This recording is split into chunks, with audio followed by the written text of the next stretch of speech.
guiá-los, tá certo? Essa setinha aqui no monitor vai ser o guia de vocês durante o exame do seu bebê, Fernanda.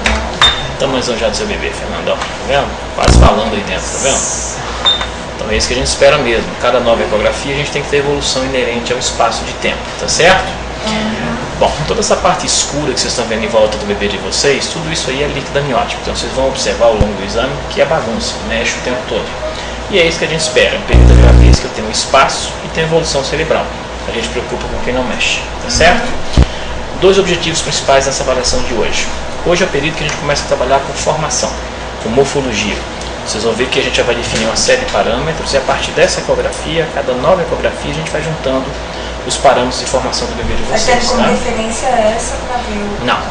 Entendo que a cada fase eu tenho como se fossem estruturas que eu tenho que verificar. As estruturas vão aparecer na ecografia, vocês estão percebendo isso, ao longo do tempo. Então, com 12 semanas eu tenho uma série de estruturas que eu tenho que ver. Se você vier com 20 estruturas para 20 semanas, tá? O bebê só termina a formação no meio do 8º mês. Até lá, a cada nova ecografia a gente vai formando o seu neném. E esse período da gravidez é o principal momento da gestação que a gente tem para fazer um rastreamento, ou seja, calcular um percentual de chance acerca de alteração cromossômica. A gente vai colher dados seus, especificamente a sua idade, e vários dados que eu vou colhendo no bebê de vocês. Isso é plotado no programa e a partir daí a gente consegue fazer uma análise estatística desse risco. Essas são as duas funções que a gente tem. Uma análise mais probabilística, então da ocorrência dessas. A imagem em nenhum momento vai te dar um diagnóstico de alteração cromossômica, ela vai te dar chance. O risco é alto, é intermediário ou é baixo. Para que eu possa fazer um diagnóstico de alteração cromossômica, um Down, por exemplo, seja dentro ou fora do útero, eu tenho que ter a célula da pessoa, tá? Então, o bebezinho, quando tem um risco muito aumentado, o casal deseja, eu vou lá dentro, tiro o material do neném e mando para o laboratório. Aí eu vou ter o diagnóstico, tá? A imagem serve para selecionar. Então, o rastreamento é uma seleção, tá bom? Já vou começar a colher os primeiros dados aqui no bebê de vocês. Vocês estão vendo lá o perfilzinho da face, ó, do neném. E nesse ponto que a gente está aqui, eu vou medir esse pequeno espaço aqui na nuquinha, que é um pequeno acúmulo de líquido fisiológico que todo bebê tem nessa fase de gravidez, que é um dos marcadores que a gente usa, chamado translucência nucal, tá? Nesse ponto que a gente está chegando aqui ainda, nesse mesmo corte anatômico, exatamente nessa topografia, observe que eu tenho um ponto bem branquinho aqui, ó, no perfil da face. Esse é um outro parâmetro que a gente também usa no rastreamento, que é o osso nasal. Mais uma vez aqui o bebezinho de vocês. E nesse ponto que a gente vai começar a chegar aqui agora, nessa região, veja lá o bebê, ó, olhando bem para cima, alguma coisa interessante. Eu vou aproveitar essa posição para que eu possa medir o neném de vocês, para que a gente possa ver o desenvolvimento. Eu vou vir de uma pontinha a outra aqui, ó. Tá? Você trouxe outras ecografias, Fernanda? Trouxe. Ótimo. Depois você me passa, tá bom? Eu tô falando dessa uma, né? Não tem como não ter outra, a não ser que não, né? você estivesse em locais inadequados para esse exame. A partir do momento que a gente faz a primeira ecografia, Fernanda, a gente já define esse tipo de situação, tá? Pois é, já tive algumas situações aí. Pesquisando, né? Oi? A pessoa só tinha descoberto que era gêmeos na 12ª semana, porque já teve ele 7 e 15 dias. É complicado, né? Uma pessoa diferente. Bom, novamente aqui o seu bebê, Fernanda, a gente vai começar a trabalhar aqui no sistema nervoso central. Essa parte branquinha externa, a calota óssea do crânio, parênquima cerebral. Eu estou na parte mais alta do cérebro, onde eu vou ter esse sinalzinho que chama sinal da borboleta. Duas áreas branquinhas de cada lado, ocupando os hemisférios. São as formações que produzem o líquido céfalo-raquidiano. E essa linha central é a foice, separa os hemisférios direito e esquerdo aqui do cérebro. Outra área importante, logo abaixo daquela, é essa zona mais escura aqui, ao centro da cabeça. Parece uma setinha aqui no meio, ó. Essa é uma formação anatômica que me delineia exatamente o meio da anatomia do cérebro. É a região dos tálamos. Parênquima cerebral, Fernanda, é a última etapa de formação do seu bebê. Para a fase aqui dentro, tudo jóia. Descendo aqui pelo seu bebê, a gente vem aqui, ó, derivando pela coluninha, ó. Aqui as costelas, ó, até o final aqui, ó, os ossinhos da bacia. E para cá, as belas pernas, ó. Coxa, joelho, canela, chulézão para cá. E a outra perninha com o outro chulé aqui, tá? As duas perninhas cruzadas aqui, tá? Tórax, óbvio. Tá de lado, né?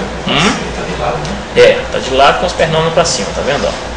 Tórax, obviamente, vai destacar o coração, daqui a pouco a gente vai escutar a frequência. E logo abaixo dele eu acho uma área bem pretinha aqui, ó. Esse é o estômago. Um pouquinho mais aqui embaixo, Fernanda, nesse ponto exato, aqui na parede abdominal, tá lá o umbiguinho do seu bebê. Fluxo de sangue vem de você para seu bebê, tá? Trocas todas feitas na placenta, chegando tudo através do cordão. Sangue com oxigênio e nutrição, tá? Circulaçãozinha interna. esse é um outro elemento que a gente usa também no rastreamento, que é um pequeno vaso, por exemplo, no fígado do neném, chamado ducto venoso. Esse vasinho é o responsável em receber o sangue que chega do cordão. Parte desse fluxo ele ejeta lá no coração e outra parte joga no fígado. Então o estudo velocimétrico dele me permite avaliar pressão nas câmaras do coração, tá? E aqui embaixo, nessa topografia que a gente está chegando agora, já pertinho da regiãozinha da pelve, eu vou medir uma outra área, especificamente essa outra área pretinha que você vê aqui, ó. Veja que eu tenho embaixo e em cima. Isso aqui a gente passou o estômago e essa aqui é a bexiga. A produção urinária do bebê se inicia por volta de 10 semanas de gestação. E aqui a gente tem, ó, o bracinho, olha a mãozinha aqui, ó. Braço, cotovelo, antebraço e a mãozinha aqui pertinho do rosto, ó. Segmento completinho, de um lado. E aqui a gente vem pro outro. Ainda não. Nessa fase da gravidez não tem ainda cérebro para fazer esse movimento, tá certo? Isso você vai ver lá pelo meio do 6º, 7º mês. O que o bebê mexe agora é inerente ao período, tá? Ainda os movimentos, ó, são bem grosseiros, ó. Estica, vem, volta, mas ainda essa articulação é um movimento mais fino, tá? Os dois segmentos superiores também completinhos, Fernanda. Novamente lá o bebezinho de vocês, mexendo para um lado, mexendo para o outro, olha lá, ó. Espreguiçando lá na sua barriguinha, ó, rodando, ó. Isso então é bom, né? O bebê tem que mexer, Fernanda. É assim, isso é inerente à evolução. O bebê tem que evoluir junto, né? Isso, então o bebê vai mexer constantemente, tá certo? E aqui eu vou esperar parar de mexer um pouquinho para pegar a frequência. Nessa fase ela é bem rápida, ela pode chegar até 180 batimentos. Após 15 semanas ela cai um pouco, vai ficar entre 120 e 160 e até o nascimento, tá? Aqui.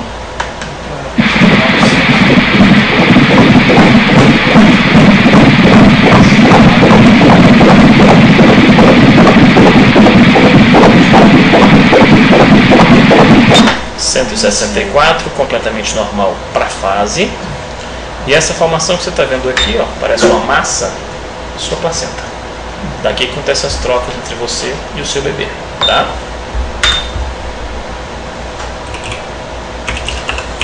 Doutor, se existe alguma possibilidade hoje, através desses exames, de identificar se ele pode ter algum probleminha no coração, alguma coisa? Ainda não. Dentro da barriga, não? Sim, não por esse exame especificamente, tá certo? O coração é o órgão, por exemplo, se a gente tem algumas situações, alguns sinais, possa ser que esteja relacionado. Mas para a gente fechar a formação do coração mesmo, só na segunda morfológica. Tá certo? Aí dá pra gente identificar se tem tendência a ter algum problema. Não tendência a ter um problema. Porque a gente não pode julgar. Então, ele teve um problema, foi corrigido por 2 cirurgias. Isso. Mas Wolff-Parkinson-White é um problema de condução. Não tem nada a ver com formação. Não, né? Tá? E Wolff-Parkinson-White geralmente ele teve depois do nascimento. Tá? É o mais habitual. Tá? Então, Wolff-Parkinson-White é um tipo de situação. Eu posso ter várias arritmias aqui. No momento o ritmo está completamente normal. Então a gente avalia tanto o ritmo quanto a formação do coração. Isso é aquilo que eu te falei, ao longo da sua gestação. Você começou a formação hoje, tá certo? Então assim, esse tipo de patologia que ele teve geralmente é diagnosticada fora do útero. Lembre-se que existe uma série de situações, porque muda toda a fisiologia, daí de dentro, aqui para fora. Tá? Então muitas vão se manifestar depois. Então o que a gente pode ver é inerente ao seu útero. Tá? Então para a fase tudo bem tranquilo, tá certo? Nenhum distúrbio de condução não. Tá? Novamente lá, seu bebezinho lá mexendo, ó, os bracinhos para lá, para cá, pulando aí até. Ó. Nossa, isso mexe muito, né? Tem que mexer, fazer bagunça, aproveitar aí o espaço. Doutor, é inevitável a pergunta, né? Se tem alguma sugestão, alguma dica da propensão do sexo, né? Nessa fase de gravidez, não é que seja difícil ou fácil. Nessa fase de gravidez, o genital nosso, masculino e feminino, é igual. Eu não tenho como determinar. A gente faz o diagnóstico pela formação do genital externo. A gente só tem a definição do genital externo depois de 14 semanas. Na partir desse período, a gente só depende do neném. Nessa fase, o que dá orientação para a gente é a estrutura que está formando o genital. O tubérculo genital é uma estrutura embrionária que a partir de 11 semanas começa a formar um ângulo em relação à coluna vertebral, diferente para o homem e diferente para a mulher. Então, em cima dessa angulação, a gente tem uma ideia. Mas é um critério que é subjetivo, ou seja, se o bebê está mais ou menos inclinado, pode falsear por completo. O sexo a gente tem que definir e examinar o genital, que não é possível nesse período de gravidez, pelo aquilo que eu te falei da questão da cronologia. tá? É pra ter ideia. O tubérculo genital do bebê de vocês é essa pontinha aqui, ó. O ângulo sugere maior possibilidade de feto masculino, tá? Mas isso pode variar. Bastante. Sexo a gente tem que examinar o genital, Fernanda. Para a fase que você está de gravidez, Fernanda, em termos de formação, desenvolvimento do bebê de vocês, tudo completamente normal, tá? Eu vou jogar tudo agora nos programas para que eu possa fechar o seu relatório, tá certo? Mas está tudo bastante adequado, tá? Traz uns cromossomos. A ecografia ela não afasta isso. A ecografia ela vai te gerar um risco. Você vai ter no seu laudo exatamente o risco gerado por isso aqui que a gente viu, tá bom? Eu só precisar da sua primeira ecografia ou da que você trouxe para mim, tá bom, Fernanda? Para que eu possa fazer a análise do crescimento, tá joia? Mas está tudo bem tranquilo. Obrigada. Tá bom?